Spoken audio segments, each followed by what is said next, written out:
Hi, and welcome back to Mysteries Channel. Today I want to talk about the Americas and how most of what we have learned is inaccurate, incomplete, or just total BS.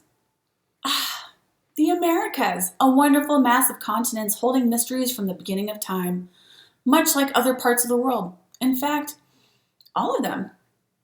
Civilizations like the Carl Supe, which I had just only heard of while researching this video for the very first time, the Olmecs, the Mayans, the Incans, the Aztecs, the Iroquois, and all the other First Nation tribes that span both continents are rooted here. Now first, let's go over what's taught in school. Well, it kind of goes as follows.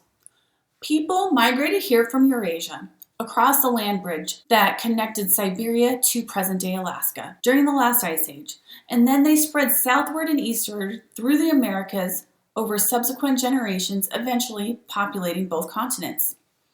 Genetic evidence suggests that at least 3 waves of migrants arrived from Asia. These migrations may have begun as early as 30,000 years ago and continued to go through about 10,000 years ago when the land bridge became submerged by rising sea level caused by the ending of the last glacial period.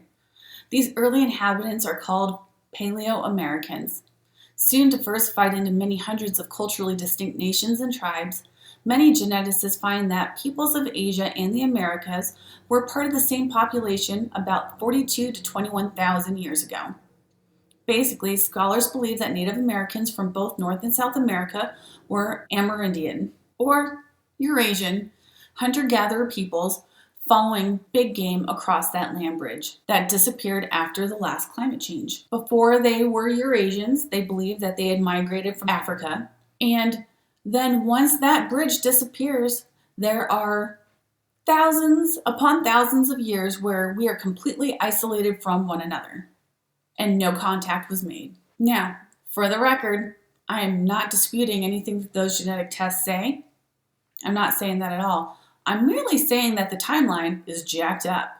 Now, I'm of an age when one realizes how much time was wasted memorizing complete and utter BS, and how over and over and over again, in the presence of truth, scholars and educators will ignore that truth and stick to their already accepted narrative. There's good reason why so many learned people keep their mouths shut in the presence of truth, though. Even researching this little video, I came across many examples of the behavior I'm talking about.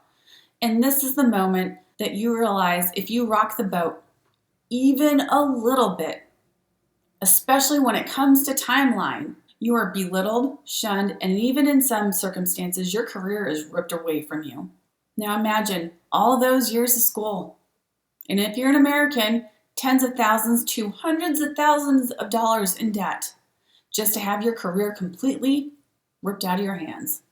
Now, here are some examples that have finally been dismissed, but were held as truth for, well, way too long. Columbus found America. The Olmecs were the earliest civilization in Mesoamerica. When I was in school, they taught us the Olmecs were the first large, ancient civilization.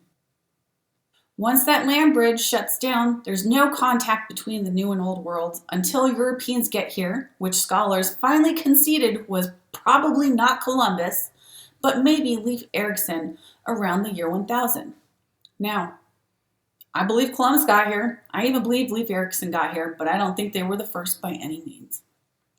So, why break down all that false knowledge here? Well, originally this was going to be about one of my wacky theories. And while researching that theory, I came across information that I thought it would be better to present this way. Even though I'll probably make my wacky theory video eventually in the future, I just want to word it the right way because I don't know that it's going to be super well received. So today instead, I'm going to try to prove the absurdity of the acknowledged timeline in the Americas with drugs. That's right, people. I figured why not find something that ties us together through time and place, no matter how much separation exists. And of course, drugs came to mind. And I know you're probably thinking, what the heck? I don't do drugs. But consider medication as drugs, and well, you'll see that we're all included in this one. Not too long ago, I did a video about out-of-place artifacts, and I came across mummies with cocaine and tobacco in them. I didn't include it in that video because I really wanted to research it more and do another video on it, and well, here you go. Now, I read the article and I thought, shit, how did they get American drugs in their hot little hands? I mean, obviously, it's publicly taught that the old and new worlds were not communicating until maybe about the year 1000, with possibly Leif Erikson making it over to the new world. Commence a 2-hour-long eye roll, squeezed into about a second. Apparently, some mummies at opposite ends of the world have been having genetic and drug tests run on them for decades now. These tests have proven that indeed a world economy of drugs has been going on for millennia. Let me go over some of the examples, but please let me also remind you that testing this stuff is relatively new, and many or even most mummies have not been tested for their preferred ways of getting tore up. Tobacco. Tobacco is native to the Americas. Tobacco has long been used in the Americas, with some cultivation sites in Mexico dating back to 1400 to 1000 BC. If you ask me, I'm thinking it goes back earlier than that, but this is what I found online so far. Historically, people from the Northeast woodlands cultures have carried tobacco in pouches as a readily accepted trade item. Tobacco is also smoked in these cultures both socially and ceremonially, such as to seal a peace treaty or a trade agreement. In some native cultures, tobacco is seen as a gift from the Creator, with ceremonial tobacco smoke carrying one's thoughts and prayers to the Creator. Now, that being said, incredibly, in 1976, Dr. Michel Lescot from the Museum of Natural History in Paris received a sample from the mummified remains of Egyptian pharaoh Ramses the Great to study. Using an electron microscope, she discovered grains of tobacco clinging to the fibers of his bandages. Ramses the Great ruled the New Kingdom of Egypt from 1279 to 1213 BC. Well, guess what happened? Yeah, you guessed it. This discovery was berated by the authorities, and her senior colleagues insisted that she had simply observed contamination from modern sources. Maybe some old archaeologists smoking a pipe in the vicinity, or perhaps even a workman had sneezed and sprayed tobacco all over the bandages. Tobacco first came to Europe from South America during the time of Columbus 2,700 years later, ruling out the possibility of it ever being present during the reign of Ramses, circa 1213 BC. Well, years later, at Medicine of ULM, followed up by Dr. Lescot's findings with yet more intriguing evidence.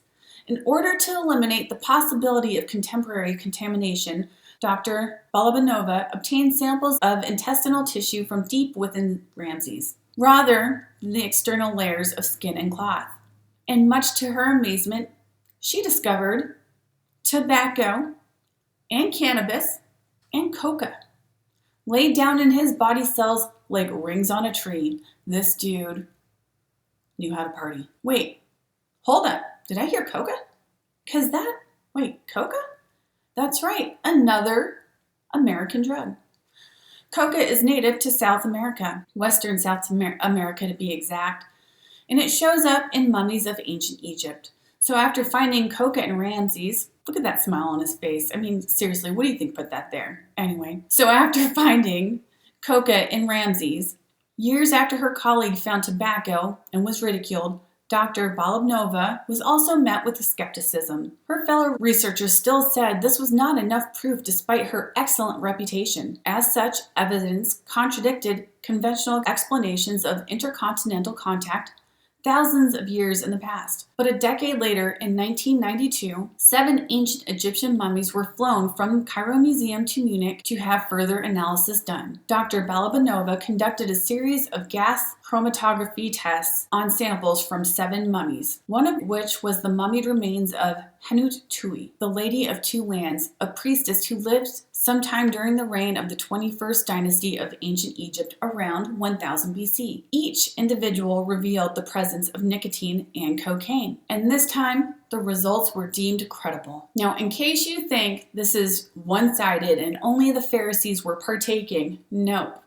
Let's continue. Harmal. Harmal was commonly used by West Indian, Iranian, and African cultures. It's a plant that is native to the Mediterranean, the North African continent, and parts of the Middle East. The plant was known in Middle Eastern and North African folk medicine. Harmal can produce hallucinations but also has medical uses related to antidepressants. Interestingly, it was recently discovered in the hair of an adult male mummy and a mummified 1-year-old baby in northern Chile. I don't know what to say about the baby, but obviously they were using this as a medicine. I don't think they were giving hallucinogens to a 1-year-old baby, but I digress. The older male was buried with snuffing trays and pipes, which may have been used to consume the drug. The remains are believed to be from about 800 to 1200 AD, so slightly prior to the arrival of Leif Erikson, or maybe Erikson was bringing a special shipment of Harmal to make new friends in the New World. I mean, shoot, who knows? Now, I also really looked to see if I could find examples from Asia, but I couldn't find any.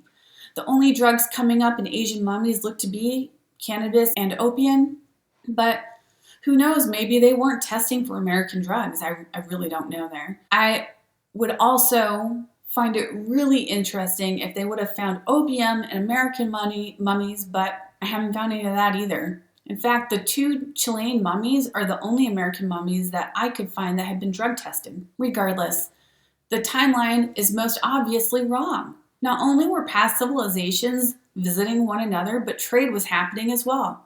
This is not getting blown off course and barely making it to a coastline after drifting in the seas for days, or for weeks, or for months. No, neither was it a one-time deal like they had gone across and weren't able to make it back. That's not the case here.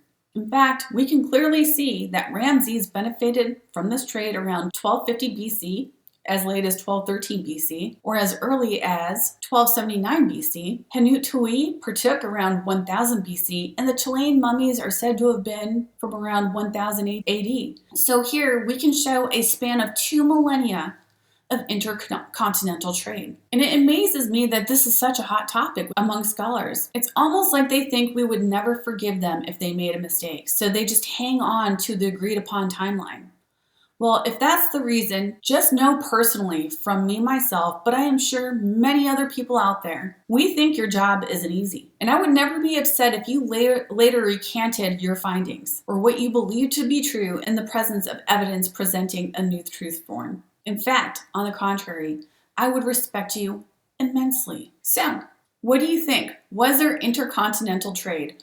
The reason why drugs makes it easier is because when you look around the world, there's already a lot of similarities between architecture, the gods they worshipped, but you can't fake that there are certain things grown on one side of the world and other things that most definitely are native to the other side of the world. You can't pretend like they got coca leaves and tobacco from anywhere else but the Americas. And same thing with the Harmal. That is native to that side of the world, but somehow it shows up in mummies in the Americas. Obviously, trade was occurring. Why hide it? Let's move past that and just say it's accepted. They all knew of each other. They all communicated with one another, and they traded goods. Anyway, there you go. Tell me, what do you think in the comments section? And have yourself a great day.